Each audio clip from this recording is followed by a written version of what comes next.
கிறிஸ்து இயேசுவில் அன்பிற்கினிய சகோதரர்களே, சகோதரிகளே, ஏறக்குறைய திருவழிபாட்டு ஆண்டினுடைய கடைசி கட்டத்திற்கு நாம் வருகின்றோம்.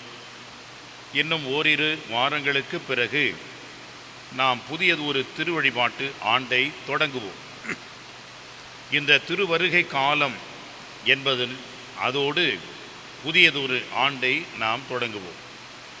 அந்த வகையிலே இந்த திருவழிபாட்டினுடைய கடைசி கட்டத்திலே கடவுள் நமக்கு அடிக்கடி சொல்கின்ற செய்தி என்னவென்று சொன்னால், இரண்டாம் வருகை, நம்முடைய இந்த உலகத்தினுடைய முடிவு என்பதெல்லாம் நாம் கண்முன் வைக்கின்றார். அந்த ஒரு கண்ணோட்டத்தின் அடிப்படையிலே இன்றைய நற்செய்தியை நாம் புரிந்து கொள்ள வேண்டும்.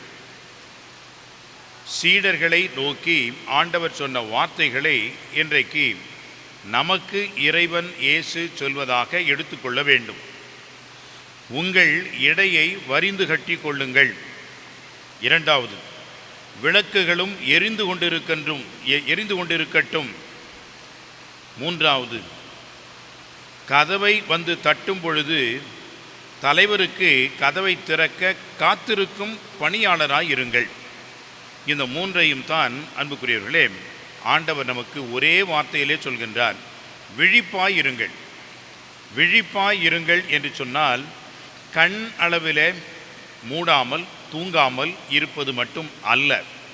இதை ஆங்கில வார்த்தையிலே சொல்ல வேண்டும் என்று சொன்னால் பி அலர்ட். அலர்ட் என்று சொன்னால் எதையும் எப்பொழுதும் சமாளிக்கக்கூடிய ஒரு விழிப்புணர்வு நமக்கு வேண்டும். மழைக்காலம் வந்துவிட்டது. இந்த மழைக்காலத்திற்கு முன்பாக நமக்கு என்ன அறிவுறுத்துகின்றார்கள்? மழை அதிகமாக கனமாக இந்த ஆண்டு இருக்கக்கூடும். கனமழை இருப்பதனால் நாம் முன்னெச்சரிக்கையாக இருக்க வேண்டும் என்று நமக்கு முன்னரே அறிவுறுத்துகின்றார்கள். அப்படி அறிவுறுத்துகின்ற பொழுது நாம் தான் என்ன செய்ய வேண்டும்? விழிப்பாய் இருக்க வேண்டும். அலர்ட்டாக இருக்க வேண்டும். அப்படி இல்லை என்று சொன்னால் அன்புக்குரியவர்களே, மழை வெள்ளம் இதனால் பாதிக்கப்படுவது என்பது நாம் தான். அப்படி இருக்க ஆண்டவர் இயேசுவும் வருகிறார். நிச்சயமாக நம்மை பார்க்க, நம்மை சந்திக்க, நம்மை தீர்ப்பிட கண்டிப்பாக வருவார் என்பதிலே எந்த சந்தேகமும் இல்லை. ஆனால் எப்பொழுது வருவார் நமக்கு தெரியாது. எனவே தான் எப்பொழுதும் நாம் தயாராக இருக்க வேண்டும். மனம் தளராமல் ஜெபிக்க வேண்டும். நாம் இறைவனை எதிர்பார்த்த எண்ணத்தோடு இருக்க வேண்டும். கடவுள் நிச்சயமாக இயேசு ஆண்டவர் நம்மை தேடி வருகிறார். ஆனால் எப்பொழுது வருகிறார் அது எனக்கு தெரியாது. எனவே அந்த ஒரு எதிர்நோக்கோடு நாம் காத்து இருக்க வேண்டும். அதுதான் விழிப்புணர்வு. அந்த விழிப்புணர்வு என்பதைத்தான் அன்புக்குரியவர்களே ஆண்டவர் வருகின்ற பொழுது நாம் எப்படி முன் தயாரிப்பாக இருக்க வேண்டும் என்று சொன்னால், அவர் வருகின்ற பொழுது உறங்கிக் கொண்டிருக்கக்கூடாது. மாறாக அவர் வந்துவிட்டார் என்பதனால் உங்கள் இடையை வரிந்து கட்டி கொள்ளுங்கள். இது வெளிநாட்டு மக்களுக்கு சற்று புரியாமல் அல்லது புரிந்து கொள்ள முடியாமல் அவர்களுடைய அந்த பாரம்பரியம் பழக்கம் இருக்கலாம். ஆனால் நமக்கு இது மிகவும் பரிச்சயமான பழக்கமான ஒன்று. காரணம், இப்பொழுதெல்லாம் பேண்ட் போடுகின்றோம். முன்பெல்லாம் வேஷ்டி என்பது தான் இருந்தது.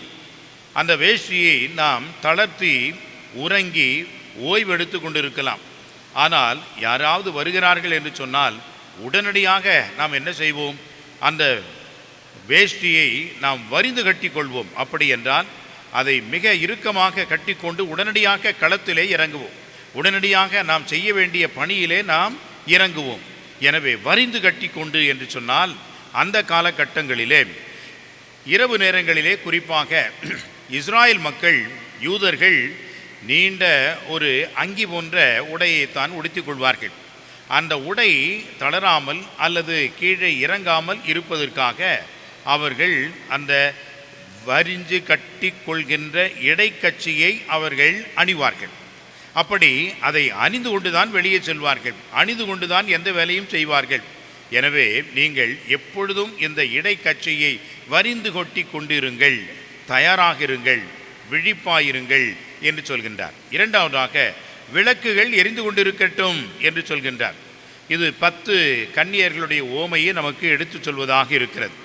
5 கன்னியர்கள் அவர்கள் எண்ணெய் எடுத்துக்கொண்டார்கள், விளக்குகள் எரிந்து கொண்டிருக்கின்ற நிலையிலே வைத்திருந்தார்கள். ஆனால் மற்ற 5 கன்னியர்கள் விளக்குகள் எரிவதற்கான எண்ணெய் இல்லை, விளக்கும் எரியவில்லை.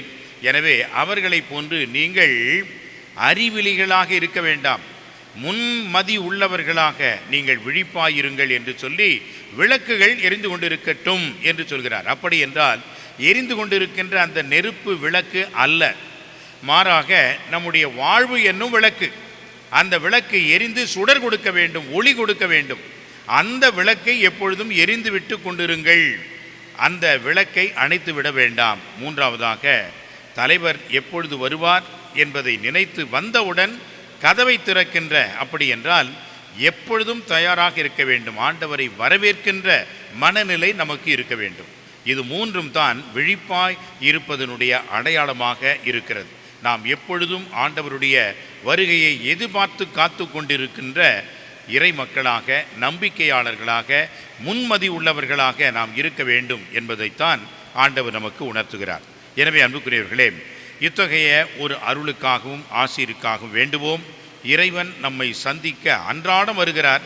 நிச்சயமாக நம்மை தீர்ப்பிடவும் இறுதி நாளில் நம்மை சந்திக்கவும் வருவார் என்ற நம்பிக்கையை நம்முடைய உள்ளத்திலே ஏற்றி வாழ இறை அருளை வேண்டுவோம். ஆமென்.